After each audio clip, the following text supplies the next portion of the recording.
ओम शांति। आज की अव्यक्त वाणी 9 दिसंबर 70। आज की अव्यक्त वाणी का टाइटल है पुरुषार्थ का मुख्य आधार कैचिंग पावर। आज अव्यक्त बाप दादा ने विशेष बात कैचिंग पावर पर बाप दादा ने सुनाया। कैचिंग पावर बढ़ाने के लिए क्या स्मृति में रखें जो हमारी कैचिंग पावर बढ़ जाए। फिर बाप दादा ने यह भी स्पष्ट किया वृत्ति दृष्टि पावरफुल कब बनेगी, और साथ साथ बाप दादा ने कमियों कमजोरियों की नॉलेज मर्ज करने के लिए कौन सी दो बातें याद रखने के लिए कहा। तो सुनते हैं आज के अव्यक्त महावाक्य 9 दिसंबर 70 की अव्यक्त वाणी से।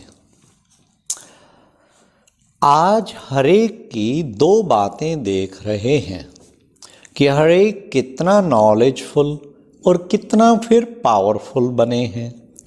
उसमें भी मुख्य कैचिंग पावर हरेक की कितनी पावरफुल है वह देख रहे हैं। पुरुषार्थ का मुख्य आधार कैचिंग पावर पर है। जैसे आजकल साइंस वाले आवाज़ को कैच करने का भी प्रयत्न करते हैं, लेकिन साइलेंस की शक्ति से आप लोग क्या कैच करते हो। जैसे वो बहुत पहले के साउंड को कैच करते हैं, वैसे आप क्या कैच करते हो, क्योंकि साइलेंस पावर साइंस पावर से बहुत आगे है। और बाबा ने कहा साइलेंस की शक्ति से वो बहुत पहले का भी साउंड कैच कर लेते हैं। तो आप बच्चे क्या कैच कर सकते हो। फिर बाबा ने बताया अपने 5000 वर्ष पहले के दैवी संस्कार कैच कर सकते हो। कैचिंग पावर इतनी आई है, वह तो दूसरों की साउंड को कैच कर सकते हैं। आप अपने असली संस्कारों को सिर्फ कैच नहीं करते, लेकिन अपना प्रैक्टिकल स्वरूप बनाते हो। सदैव ये स्मृति में रखो कि मैं यही था और फिर बन रहा हूँ। जितना जितना उन संस्कारों को कैच कर सकेंगे उतना स्वरूप बन सकेंगे। अपनी स्मृति को पावरफुल बनाओ, अर्थात श्रेष्ठ और स्पष्ट बनाओ। जैसे अपने वर्तमान स्वरूप का वर्तमान संस्कारों का स्पष्ट अनुभव होता है, ऐसे अपने आदि स्वरूपों और संस्कारों का भी इतना ही स्पष्ट अनुभव हो। समझा? इतनी कैचिंग पावर चाहिए। जैसे इतनी कैचिंग पावर चाहिए जैसे वर्तमान समय में अपनी चलन व कर्तव्य स्पष्ट और सहज स्मृति में रहती है ना, ऐसे ही अपनी असली चलन सहज और स्पष्ट स्मृति में रहे। सदैव यही दृढ़ संकल्प रहे कि ये मैं ही तो था। 5000 वर्ष की बात इतने स्पष्ट अनुभव में आए जैसे कल की बात। ऐसे अपने स्वरूप का साक्षात्कार होता है। जब 5000 वर्ष की बात को कैच कर सकते हो, अनुभव कर सकते हो, तो इस अंतिम स्वरूप का अनुभव नहीं होता है। अभी जो कुछ कमी रह गई है वह भरकर ऐसे अनुभवी मूर्त बनकर जाएंगे तो देखना कभी कोई कमी ना रह जाए।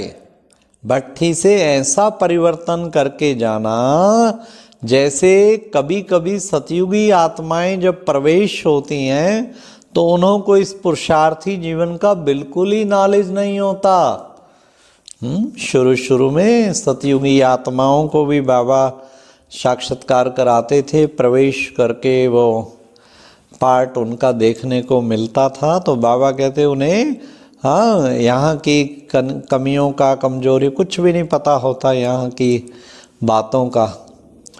ऐसे आप लोगों को भी कमजोरियों और कमियों की नॉलेज ही मर्ज हो जाए, इसके लिए विशेष इस ग्रुप को 2 बातें याद रखनी। अब सुनिए बाप दादा 2 बातें कौन सी बताते हैं। 2 बातें 2 शब्दों में ही हैं। कौन सी? एक गेस्ट हाउस और दूसरा गेट आउट। कितने अच्छे शब्द बाबा ने मिलाए हैं। अर्थात बाहर निकालना है और आने के लिए अंदर आने नहीं देना है। दूसरा, इस पुरानी दुनिया को सदैव गेस्ट हाउस समझो, फिर कभी कमजोरी व कमी का अनुभव नहीं करेंगे। सहज पुरुषार्थ है ना, इस ग्रुप को कमाल कर दिखानी है। इसलिए सदैव लक्ष्य रखना कि अब फिर 21 जन्मों के लिए रेस्ट करना है। समझा?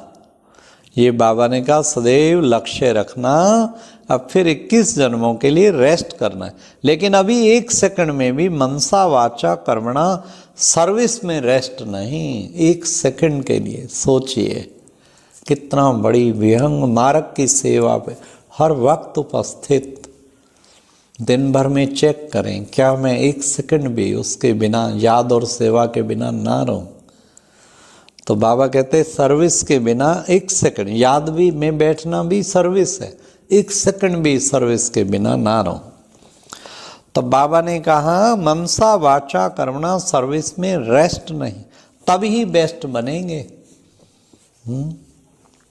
लॉकडाउन में कितना अच्छा टाइम सबको मिला है, खूब बाबा की सेवा। हाँ, ऑनलाइन भी कर रहे और तरीके से भी कर रहे, हर तरीके मनसा सेवा का भी कितना भी करो। और सारा दिन अपना प्लान बना के रखो। तो बिल्कुल जब बिजी होंगे, बाबा ने कहा रेस्ट नहीं करना है। हाँ, तो बाबा ने एक बार कहा रेस्ट करेंगे, रेस्ट तो कर लेगी माया रेस्ट। बहुत सुंदर बाबा के शब्द मिल जाते हैं कई बार। तो बाबा ने कहा इसलिए सदैव लक्ष्य रखना, मनसा वाचा कर्मणा सर्विस में 1 सेकंड भी रेस्ट नहीं, तभी बेस्ट बनेंगे। समझा? क्योंकि यह है hard worker group. Hard worker group में रेस्ट नहीं। हाँ, बुजुर्गों को कईयों को जरूरत होता है, बाबा कहते हैं हार्ड वर्कर ग्रुप को जरूरत नहीं, कभी रेस्ट नहीं करता। हार्ड वर्कर ग्रुप कभी रेस्ट नहीं करता और वेस्ट नहीं करता। इसलिए इस हार्ड वर्कर्स ग्रुप का व रूहानी सेवाधारी संगठन को सेवा के सिवाय और कुछ सूझे ही नहीं। बाबा सेवा, बाबा सेवा, बाबा सेवा, बस और कुछ नहीं सूझे। यह है नाम का काम। यह भी याद रखना, सेवा प्रति स्वयं को ही ऑफर करना है, तब बाप दादा से ऑफरिंग मिलेगी। समझा? बैठे रहो हाथ पे हाथ रख के, भाई कभी कोई कहेगा तो मैं सेवा करना है। बाबा कहते ऑफर करेंगे तो ऑफरिंग मिलेगी। हार्ड वर्कर्स व रूहानी सेवाधारी ग्रुप को सदैव ये स्लोगन याद रखना है, समाना और सामना करना हमारा निशाना है। यह है इस ग्रुप का स्लोगन। सामना माया से करना है, ना कि दैवी परिवार से।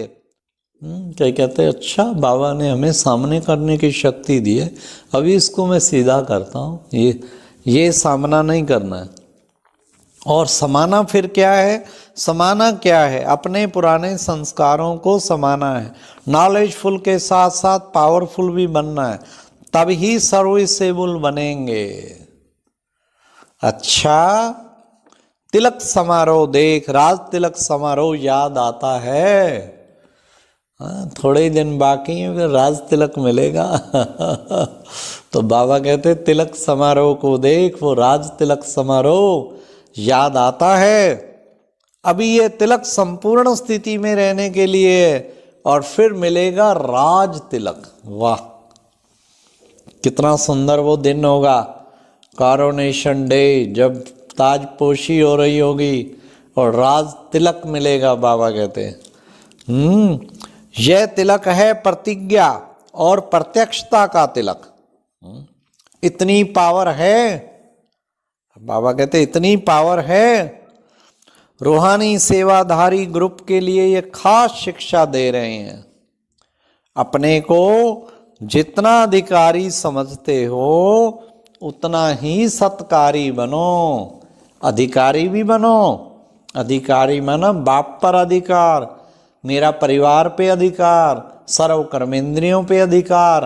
अधिकारी भी बने, लेकिन साथ साथ बाबा कहते अधिकारी में उल्टा नशा नहीं चढ़ जाए। अरे हम अधिकारी हैं, क्या समझते हो, इतने पुराने हैं। ना ना ना ना ना ना। बाबा ने कहा अधिकारी भी अपने को जितना अधिकारी समझते हो उतना ही सत्कारी बनो। पहले सत्कार देना फिर अधिकार लेना। सत्कार और अधिकार दोनों साथ साथ हों। अगर सत्कार को छोड़ सिर्फ अधिकार लेंगे तो क्या हो जाएगा? क्या हो जाएगा? जो कुछ किया वह बेकार हो जाएगा। इसलिए दोनों बातों को साथ साथ रखना। अच्छा, ओम शांति। और अब यह एक बहुत अच्छी वीडियो भी जरूर देखें।